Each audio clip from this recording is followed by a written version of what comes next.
Chapter 3. Bolin and Dante Jr. made their way toward the back door, located in an impressive glass wall that clearly displayed all the family members gathered outside. Before reaching the door, Jr. stopped, leaving Bolin walking a few steps forward before looking back. Dante's face clearly showed reluctance to be around so many people, even if they were family. Bolin suspected that might have even added to his nephew's reluctance. "If you're having second thoughts about the fireflakes, there is plenty of other food to choose from," Bolin said in a jovial tone. His nephew replied in a monotone mumble, "That's okay. I'm not hungry." Bolin slumped his shoulders in defeat and tried once more to coax his nephew outside. "Come on, you're not going to leave me to go out alone, are you? You'll be better off without me," he said a little bitterly while staring at the floor, but as Bolin began to speak, he quickly recovered. "Thanks anyway." The melancholy teen then began to shuffle off. "I'm going to check on Kage. See you later, Uncle Bo." Before Bolin could reply, his nephew was out of the room. He paused, thinking about going after him, but instead just sighed and said under his breath, "Say hi to Kage for me." Bolin turned and went outside, where he began to mingle with the other guests. Gan ascended, taking in an aerial view of Varric's estate on Whaletail Island. To the west was a large gathering of people in various groups reminiscing. A large stage under an earth-bent amphitheater was being set up with unique instruments and state-of-the-art sound equipment. Gan looked over to the right to a more secluded section of the estate where he saw a lone figure. Dante Jr. walked toward a barn in the midst of a snow-covered field where polar bear dogs were in various states of play and leisure. He walked inside the dark barn and started to call out, "Kage, are you in here?" His eyes were soon drawn to a dark corner of the barn where one of the shadows seemed to move. "Kage, is that you?" he cautiously asked. A large, dark shape stepped into the light, revealing a black polar bear dog with two small diamond-shaped patches of white fur, one on her muzzle and the other on her chest. The unique beast had a glazed, sleepy look in her eyes, but once Dante spoke again, she started wagging her tail in recognition. "What's wrong, girl? Did I wake you?" The modestly sized polar bear dog shook her head and body to clear her drowsiness, but Dante gestured as if it was an attempt to refute his claim. "Oh, don't deny it. You were snoozing. It's okay. Sorry to wake you, girl." She moved next to him and gave Dante a quick lick on the face and then tilted her head up to indicate she wanted her neck scratched. Dante accommodated her with a smile. "Did you miss me?" He received another lick to the face in reply. The young man noticed she was covered in spider flies. "Ah, poor girl. It seems I'm not the only one being neglected. Let's clean you up." Dante raised his right hand and made a wide, circular gesture, drawing as much moisture from the air as he could, letting it gather in his palm. Then, tilting his hand downward, he allowed the water to gently cascade from his fingertips onto Kage's back. Junior repeated this process several times, adding some soap into the mix until the pesky spider flies started to disperse. After Kage's much-needed bath, the two of them began to play. However, they were soon interrupted by two boys and a girl, all around Dante's age. "So, you have a soft spot for the runt of the pack, eh? Blood runt," Arik taunted. "What's wrong? Is that the only polar bear dog that likes you?" Yoshi, the smallest of the three, chimed in. Kulari responded with even more cruelty than the others. "I don't think the runt even likes him. He probably just bloodbends it so it can't run away." The trio chuckled in agreement. "You're probably right, Kulari." Yoshi pressed his fist into his palm. "Maybe we should rescue this poor creature from the wicked bloodbender." "Yeah, we'll be like Team Varric defeating Zombie Amon," Arik announced in an overly dramatic tone. Dante couldn't help but roll his eyes at their theatrics. "What's so funny, Bloodrunt? Let's see you roll your eyes at this." Arik swiftly shifted into a sideways horse stance, stomping his feet on the ground and lifting a fist-sized rock. Taking a step forward, he swung his left arm downward and then upward in a circular motion, blasting the rock at Dante Jr. However, before Jr. could decide whether or not to face off against his bullying cousins, Kage leapt up to intercept the projectile with her front paw, sending it harmlessly to the ground. She stepped closer to Dante's cousins and let out a powerful roar. The trio, wisely, took a few steps back. A loud gong sound was heard by all in the distance, followed by a rattling noise. Kulari used the distant sound as a way to save face. "Come on, guys, we're missing the band." "Yeah, come on, Yoshi, let's leave the blood run to play in the barn."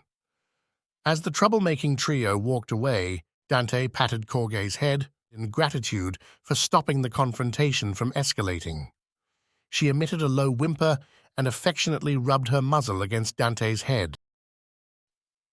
Chapter 4. A young water tribe girl rubbed her nose against the muzzle of a small polar dog. Some distance behind her, stage hands were busily setting up for the upcoming event. As one of the workers finished putting together a series of vertically suspended drumheads and cymbals, he backed into a large gong, causing it to fall from its perch. The loud sound startled the little girl, who rushed over to her mum and Uncle Bolin. "What was that, Mommy?" "Nothing, sweetie. It looks like they just knocked something over." "What did they knock over?" "It was loud. It scared the polar dog," Nain inquired sternly, while covering up her own fright. "It looks like part of the drum kit," Bolin explained. "I don't like it, Unky Bo." "Don't worry, it sounds better when a metal bender plays it," Bolin assured her. "I've always been more of a fan of the water harp myself," Kiri said, while nodding to the horizontal harp elevated a few feet up and placed at the center of the stage. "Oh, you're just saying that because you're a waterbender." "Okay, bro. Well, in your non-bender and non-biased opinion, what's your favorite instrument?" she asked with a smirk. "Well, I love the sound of the fire strings." He pointed to the 6 long platinum strings that ran from the stage to the semicircle roof. "But I love the visual display of the omni-winds, especially when played by 2 airbenders at once." The last comment, said in regard to the intricate series of metal tubes that were interconnected with various bells of horns and flutes, towering over the back right corner of the stage. Nene started to ask more questions about the unique instruments, but was cut off by the approach of Han and Mei Li. "Looks like we're in for a good show. I didn't know the Elementals were playing the folks' 50th anniversary. Score Mom and Dad," Mei Li said excitedly. Kiri responded, "Well, between Mom's status as a former president of Republic City and Dad's status as the richest man in the world, they certainly don't lack influence." "If that's the case, then where is everybody?" Han inquired. "I only see a few here that aren't family like Lei Song and Solaris," he said, motioning to the 2 by the punch bowl, engaged in conversation. "Yeah, like where is the Avatar?" Mei Li asked while looking back and forth. "For some reason, Dad wanted to forgo the usual theatrics and just have mostly family here this year," Bolin said, before looking down contemplatively. "What is it, Bo?" Kiri asked with concern. "I don't know. Nothing, I guess." Kiri could tell he was holding something back, but she didn't press the matter.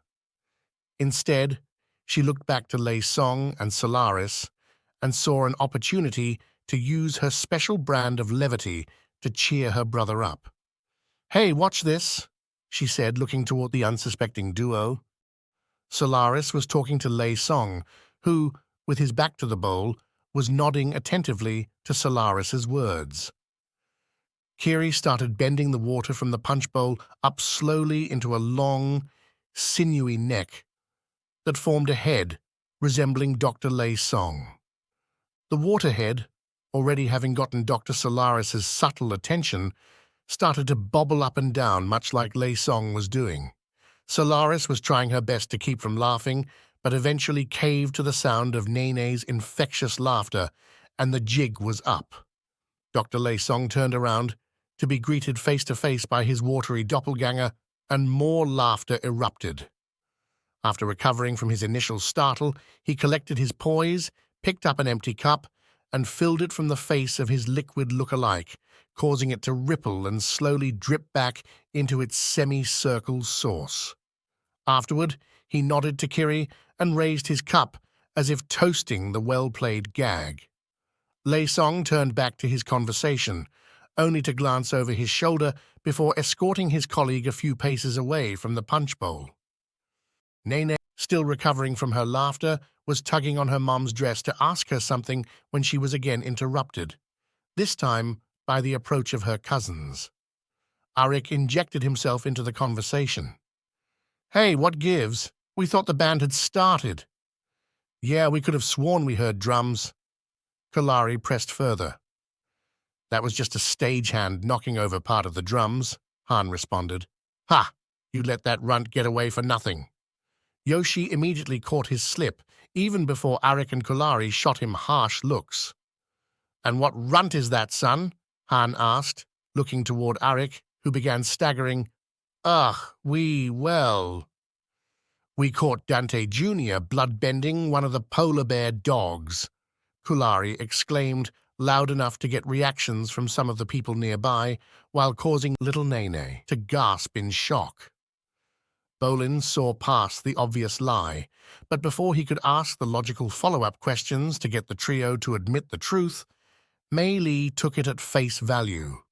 "I swear that kid is the reincarnation of a man." Bolin discreetly face-palmed. "How would you know? He died before any of our times." Bolin reminded his little sister.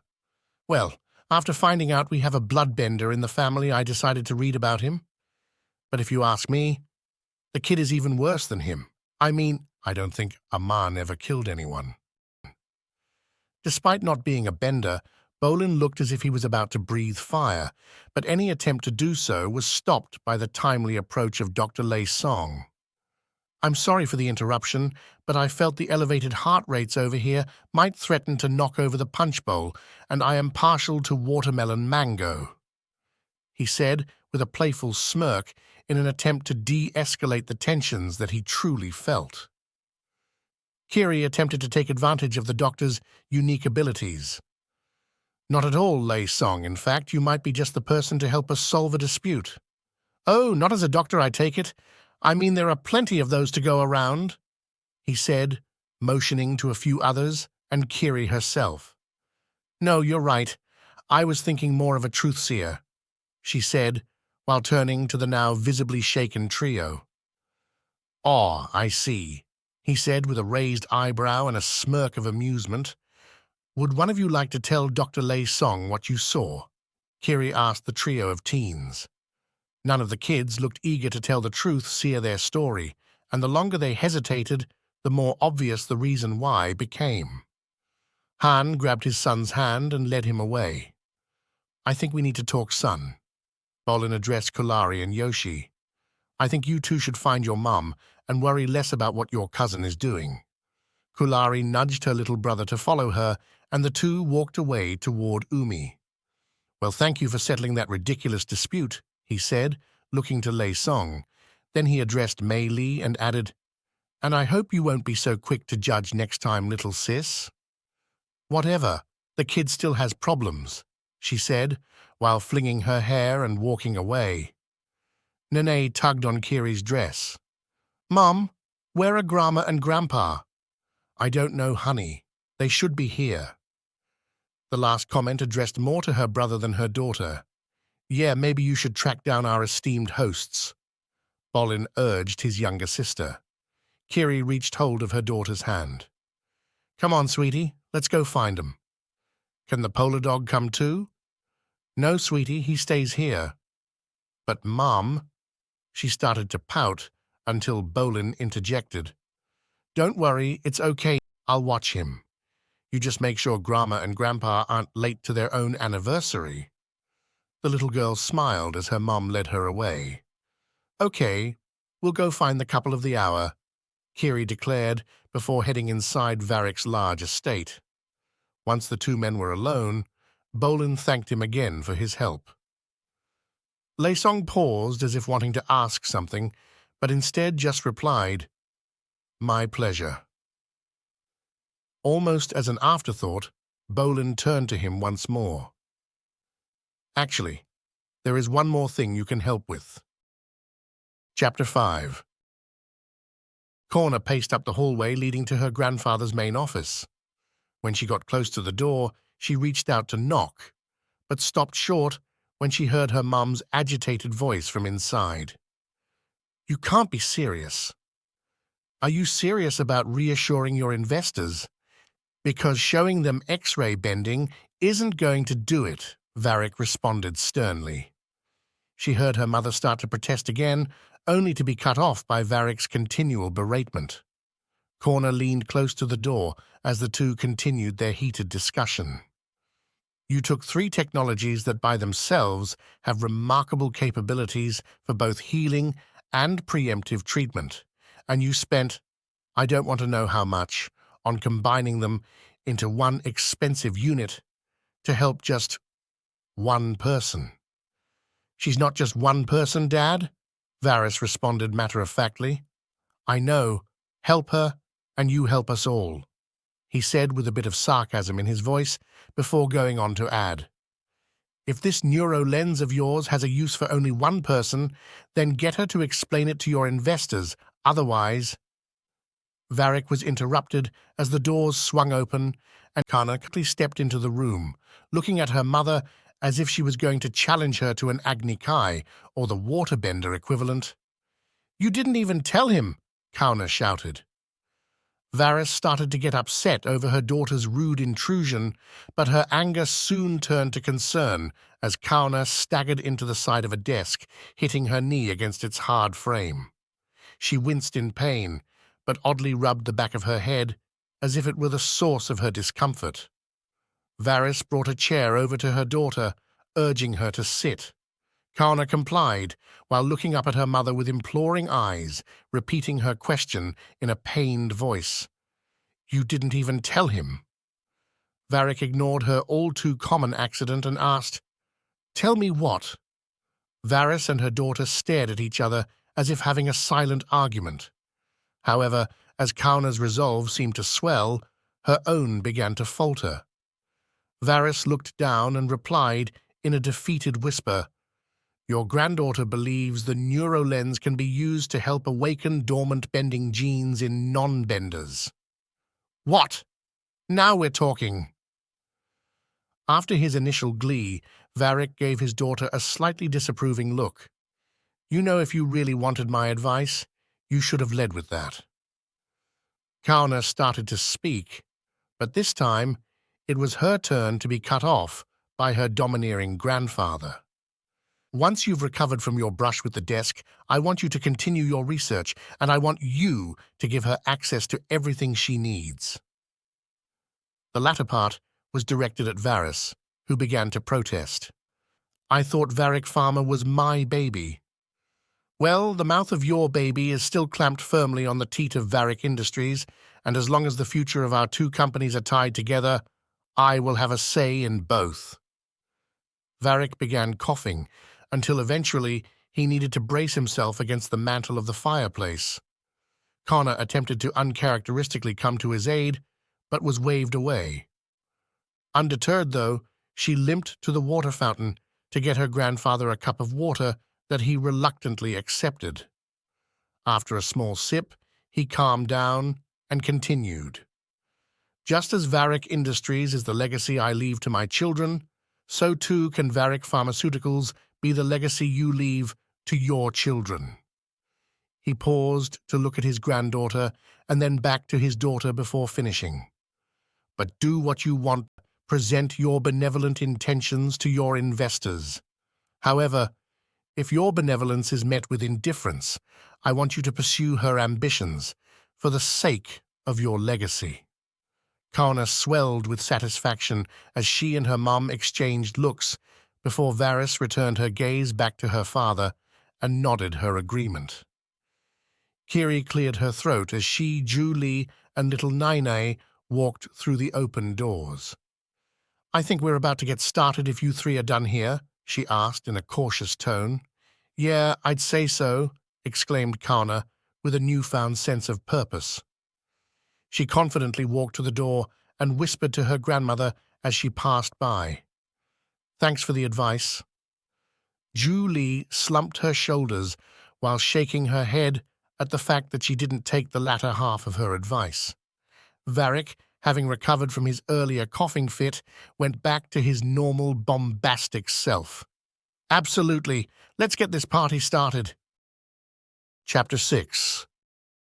As beams of dusty light slowly crept up the walls, Dante lay sprawled on the barn floor, using Kage as a cushion. Junior's eyelids fluttered, burdened by the persistent echo of his cousin's earlier taunts. He probably just bloodbends it so it can't run away. Ha, you're probably right. Hey, blood runt. As the last words ran through his mind, he opened his eyes. Dante's expression went to one of pure horror. He looked up to see his father kneeling over him with his spine painfully arched backwards.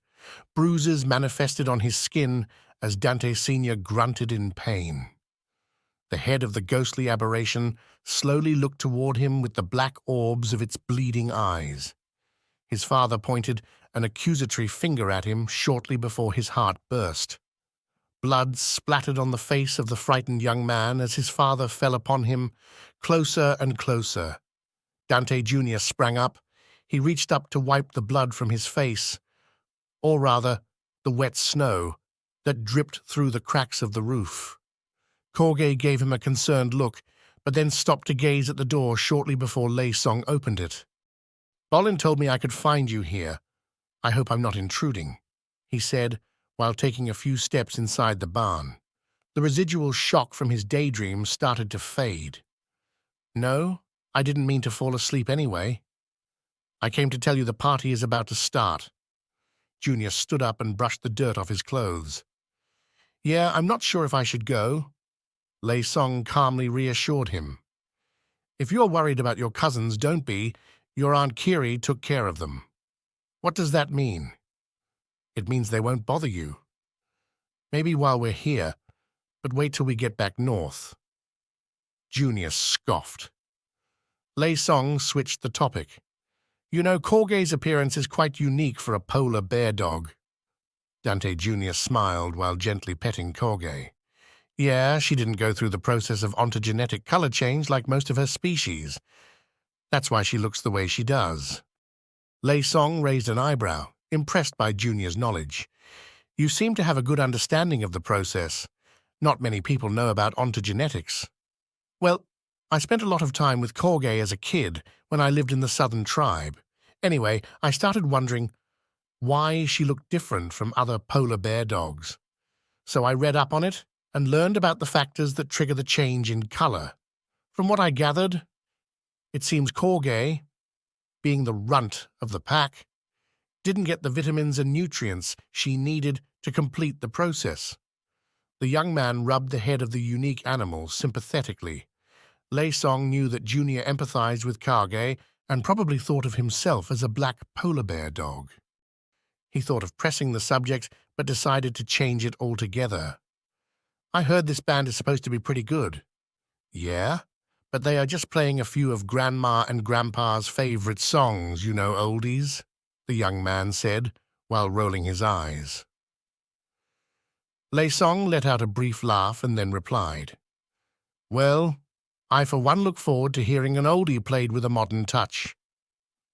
The middle-aged man walked back to the door, then, looking over his shoulder, casually asked, Are you coming?